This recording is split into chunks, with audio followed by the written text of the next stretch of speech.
I had nightmares all night, Holmes. As for you, I bet you didn't get a wink of sleep, did you? It's this chalk message business, isn't it? Among other things. And this lunatic is still running free. If only we knew what he looked like. But we do know, Watson. We have a fairly accurate description. I must have missed an episode of your adventures, Holmes. Not only have I heard you discredit the value of our eyewitnesses, but the few descriptions we do have don't seem to correspond. An inaccurate account can regain its value if we can discover why and to what extent the truth must be rewritten. We've learned a great many things tonight, and I'm able to tell you what our man looks like. Really? Yes, and we're going to need a few things, Watson. Find me 3 mannequins, my worker's costume, my 3 full wigs, one of your worn garments, yes, that can be used for the workman's outfit, and one of your old suits. Oh, and my deer stalker, the one I never wear, but everyone seems to think I wear day and night. I didn't wear that bloody hat. I remember this part of the game being quite difficult. That's his deer stalker. A stupid name for a hat. Just going out stalking deers. That's a lot of crap on the wall.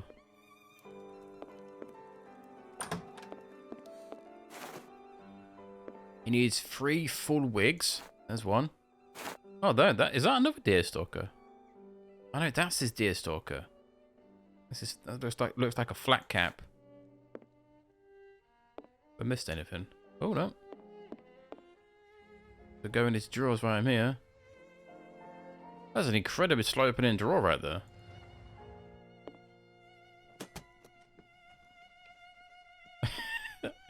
Like someone steals his luggage and it's just got wigs in. That would be weird, wouldn't it? The fact that he has a wig and a gun next to his bed is weird. This will come in handy. Indeed, it would be very handy. Did I miss anything?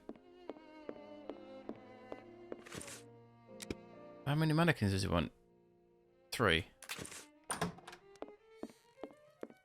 We shall place our mannequins here, Watson. Thanks, Holmes. I just realised that Watson's married, right? Why does he live here? Where's his wife? She obviously doesn't live with him. Why is his bed not flush to the wall? Why is your room a shithole, Watson?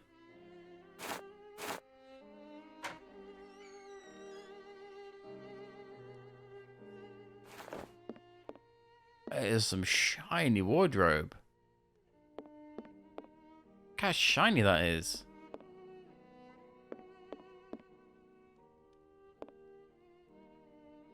Is that it? Where's the other mannequin?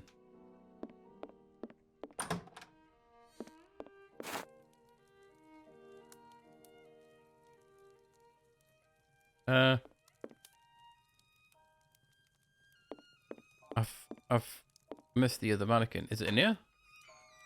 Of course it is. It's for everyone stores their mannequins in a cupboard. Where's it doing in the cupboard? Brilliant. There you go. Don't know why you couldn't have done that, Holmes, you lazy shit. So, as for one of the murders, we have no witnesses whatsoever. As for the 3 other, we have at least one person who claims to have seen the victims talking to a man a few minutes before their death. Do you remember whom these would be, Watson? And we've got to give information, so... Oh my... Good lordy. Let's have a look. One of them was the 𝘨𝘮𝘮𝘴𝘏, which was this one. He always gave a description. Oh, good lordy, how am I supposed to remember that far back? I can't remember what I did 10 minutes ago, let alone... Oh my days. What was the guy who did the statement? The lost police bag. The captain.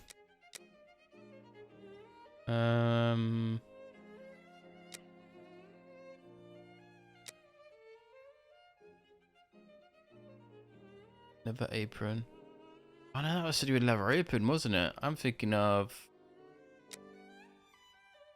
Yeah, I'm thinking of something different.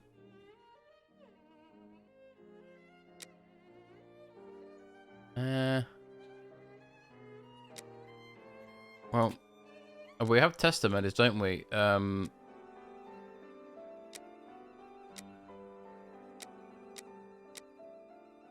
Is it this one? You saw a man and a woman talking. That's another one. Oh god. Trying to think where the other Oh, of course it's the copper that we just spoke to. Of course it is.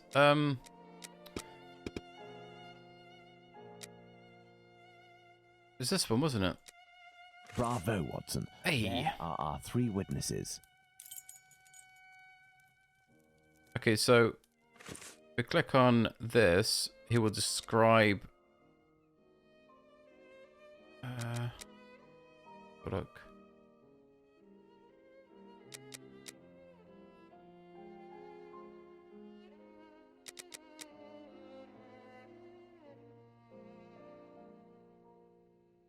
You couldn't remember anything except the man was about 3 inches taller than the woman. We know that he was talking to Catherine Eddowes, so we know then that her... Oh, bloody hell. We know how tall she is by going here. She's 5 foot, so...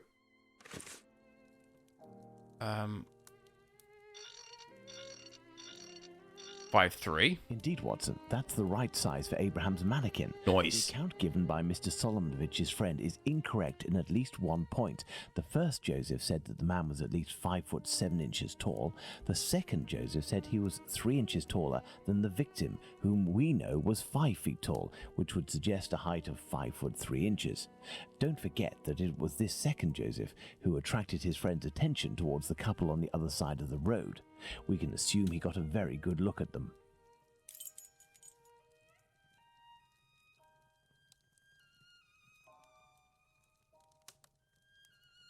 And what about the age?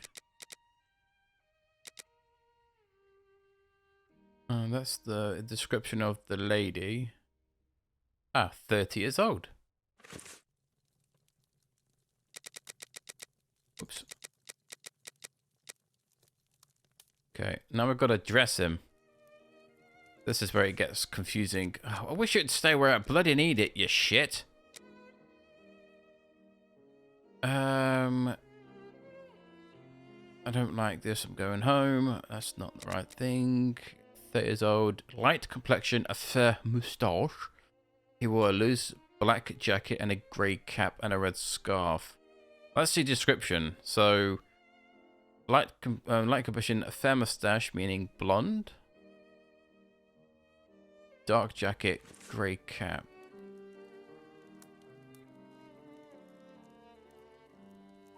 So, blonde. Dark jacket. Did it say a light mustache? A light cap?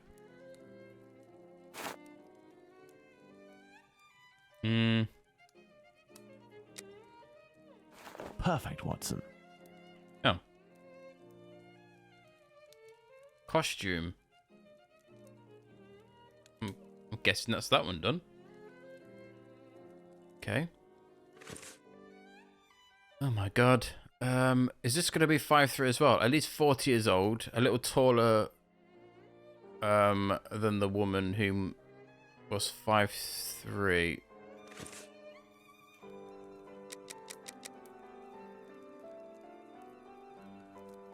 I'm going to put 5'3" here as well. As for young P.C. Smith's account, he must have been mistaken about this person's real height. It is only an inch or two after all, and we can attribute the same height as the other two. That means that this is going to be the same. It's the age that's different. Didn't he say about 26 as well, didn't he? So we know that. Then the hard part comes with the what they were wearing. Oh my god. A little taller. Clothing. Brown deerstalker hat. Dark coat. General appearance of working class. Dark hair and a mustache. Dark hair.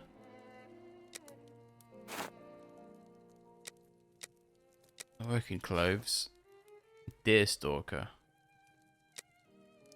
Perfect, Watson. Oh, nice. So that means that they have to be that, and it must be ginger?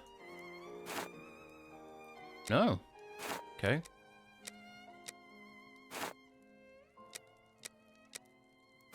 Bravo, Watson. Oh. Our mannequins have been recreated based on the correct accounts. And they're Now, all Watson, completely let's different. see in what ways these statements differ and how the witnesses could have been mistaken.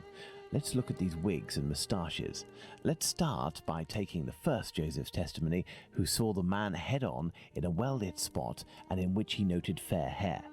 Now, let's consider the same person, but in the lighting and angle of the other two witnesses, in the darkness of night with poor artificial lighting from above. Put out the light, Watson. I forgot how lazy you are. Look, the light switch is right here, you lazy bastard. Oh, look at that spear. So, that looks familiar. I'm pretty sure you played another Sherlock Holmes game for this, innit? That's used to pin someone to the wall. Right. Thus, poor lighting and a backlit subject they're can all affect our perception of shades and darker colours. hair. The wigs from Abraham's mannequin took on the same colour as the other two. The three testimonies, therefore, don't contradict one another, and we can apply the same facial hair to all three mannequins. Turn on the light, Watson. So they're all got to be blonde. Yes, I have, Holmes. Well done, Watson. With regards to the murderer's hair, the three witnesses should agree on Abraham's testimony. As Joseph is the only one who saw our man in full light, his hair must therefore be fair. You see, Watson, it is hard to draw objective conclusions when one is an eyewitness to an event. This leads us to reconsider the various statements regarding the supposed age of the man. Even if you are face to face with someone in full light and for a period of several hours, to what extent can you determine their exact age? Can't, can you? More so if you observe them for only a few seconds and or from behind. We must allow some flexibility when considering our witnesses' statements, but always scientific flexibility. So you would say about 30... Are we going through... Between 3 and 5, so... Is that... Oh, God, I can't remember this. Between 3 and 5. Tolerance of years, so... That would be 1 each, wouldn't it? 26. 27. Yeah. Excellent. Now, on to the next step. And it would be the same for these. 30, 31, 32, 33.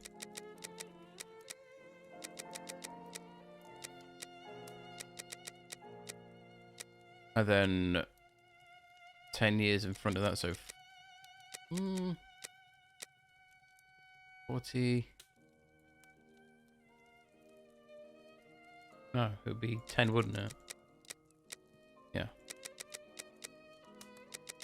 Excellent. Now, on to the next step. The 26 is the same, so 17, 18, and 19. 17, 18, 19. So 26, 17 to 35? There we are. Magnificent. Yes, I have. So the average is Now 33. that we have fully considered the witness accounts, let's see to what extent they agree. If we apply the range of error for each of our dummies, we can deduce the age of our murderer as precisely as possible. It's 33. It's the only one that makes sense, doesn't it? 33, 33, 33. 30, yeah, 34 doesn't exist in this one, yeah. It's 33. Perfect, Watson. Nice. Within a margin of 1 year, Watson, the age of our murderer is 33 years. But the man described by Smith was dressed respectably, whereas the other two were poorly dressed. Indeed, but Whitechapel's respectively could quite easily describe the Sunday bests that all lower-class men own. Now, let's place ourselves in the shoes of Liz Stride's killer. He has just slain his victim and sees Louis Diemschutz discover her body. Our killer is at great risk if he stays in the area. He therefore gets away from this spot. But he wants to kill again. However, he might have been spotted in the area before having committed the murder by a constable. That was annoying. I accidentally clicked then. Oh, you bastard twat. I can't go back either. Sorry, peeps. That was my itchy trigger finger. That is really annoying. Oh God, I don't even know what I'm supposed to be doing now. What would Jack the Ripper do after committing the first murder in Dutfield's yard and before committing the second one? Surely he would run away. Would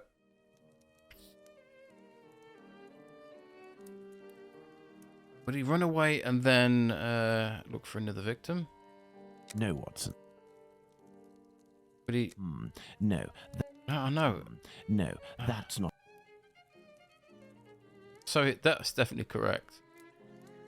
No, Watson. No. I'm just going to keep that's doing not this. I don't know. Oh, no, he would flee, change, and then go back for another victim. it. No, Watson. No?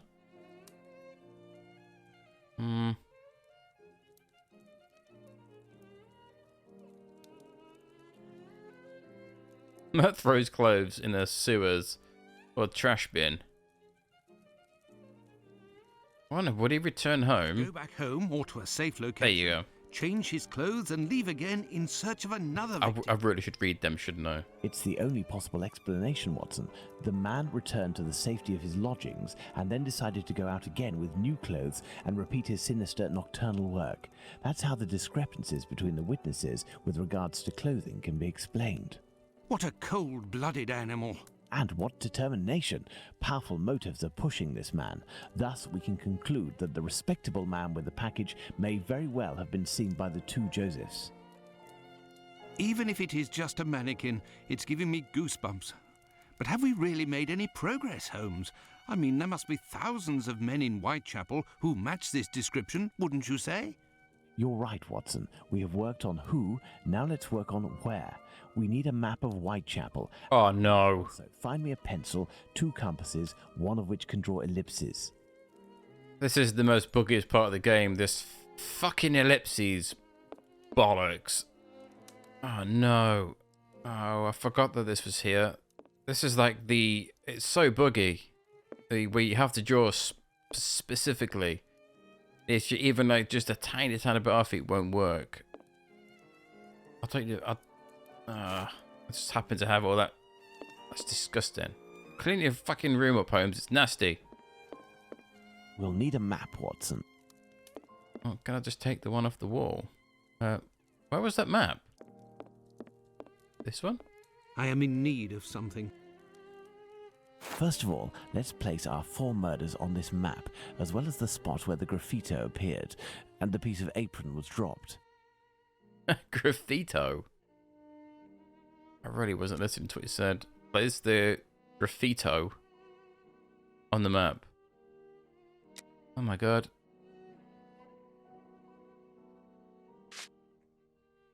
So, where's Books Row? That was Dark Annie. No, Dark Annie wasn't Books Row, was it? Holly Nichols was. Graffito was in Golston Street, wasn't it? Where Dark Annie was.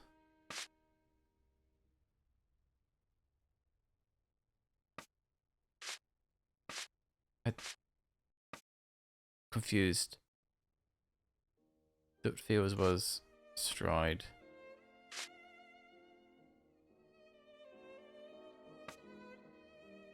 What's that?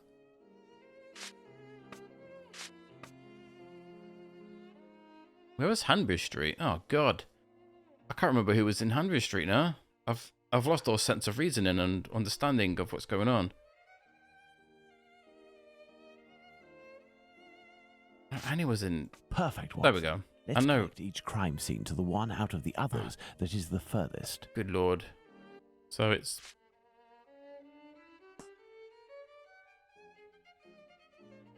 Like that? You see, Watson, the murders aren't grouped together, but seem to be spread out like cardinal points around a central zone. The killer obviously wanted to avoid returning to the previous scenes of his crimes, assuming that they would be more closely watched or that he could be recognized. So the killer lives at the center of this cross. In the vicinity, most certainly, but how near? We cannot afford to get it wrong. If you concentrate, Watson, you will notice that the murders are roughly equidistant from the intersection point of the diagonals. Let's focus on the night of the double murder. Remember, Watson, it took us 20 minutes to get from Dutfield's Yard to Mitre Square. Let's draw a line from one to the other. So. Mitre Square and Dutfield.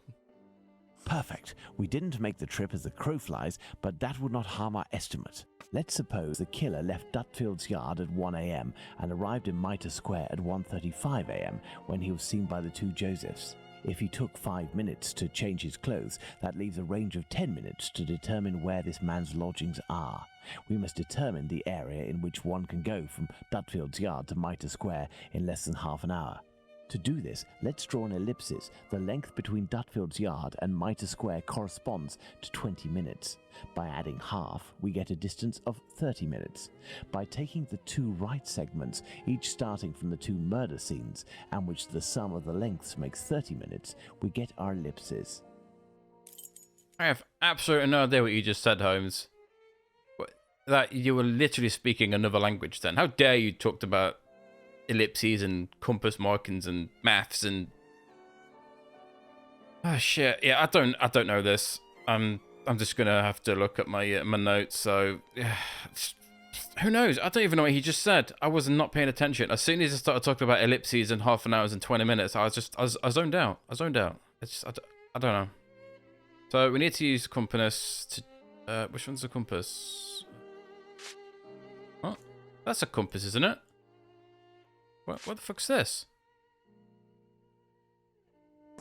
This? Oh. That's wrong. Oh shit. Oh, fuck, I hate this part in the game. It's such a buggy mess. I know that you have to draw, for fuck's sake. I know you have to do Mitre Square and Dutfield Yard with this ellipses thing.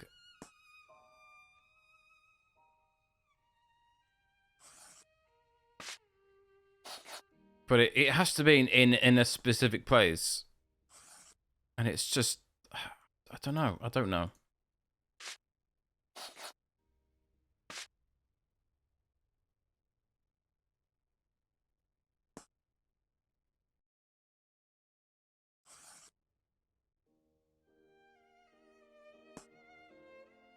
There we are, Watson. Our killer lives in this area. It's still rather a vast area, Holmes. Yes, indeed, and our goal is to reduce this area as much as we can.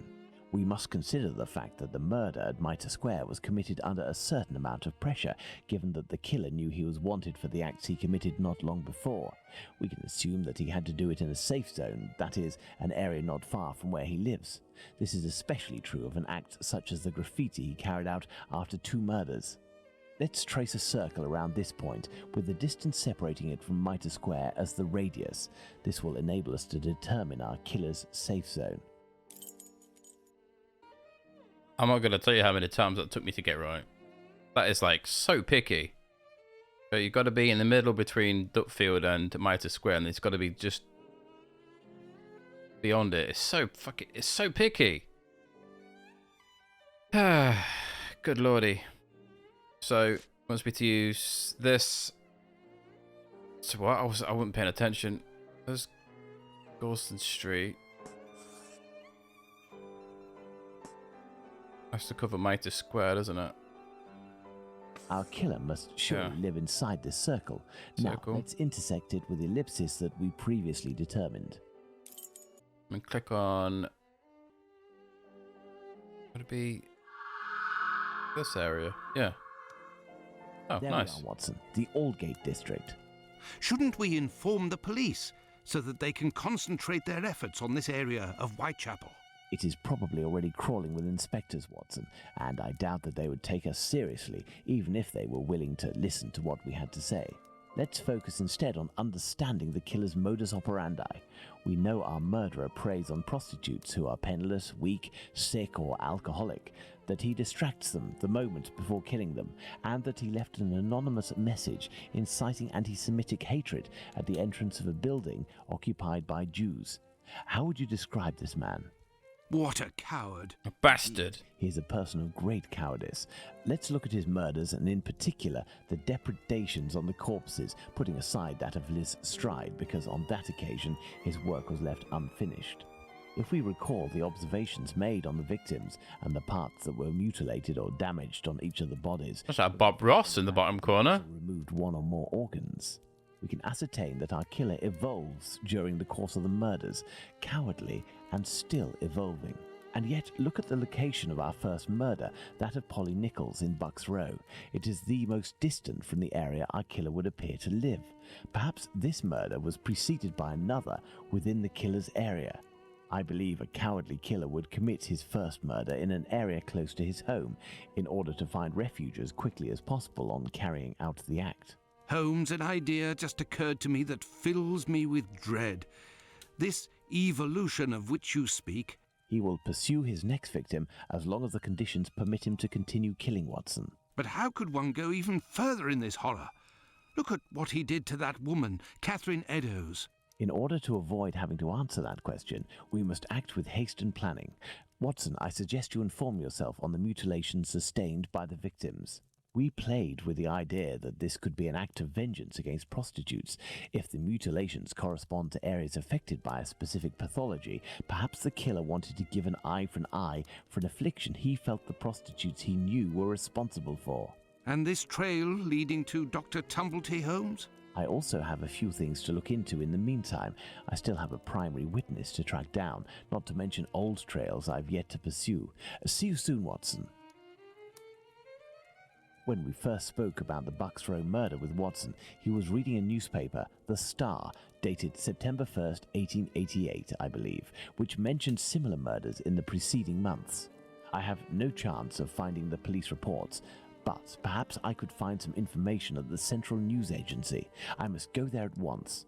Afterwards, I'll go back to see Abraham, the owner of the pet shop in Whitechapel. The second Joseph's statement would lead me to believe that he may know the man spotted on the corner of Church Passage that night. If that's the case, I must find this witness so I can question him. I find it weird that the police don't have records dating back that far. So it's been a few months.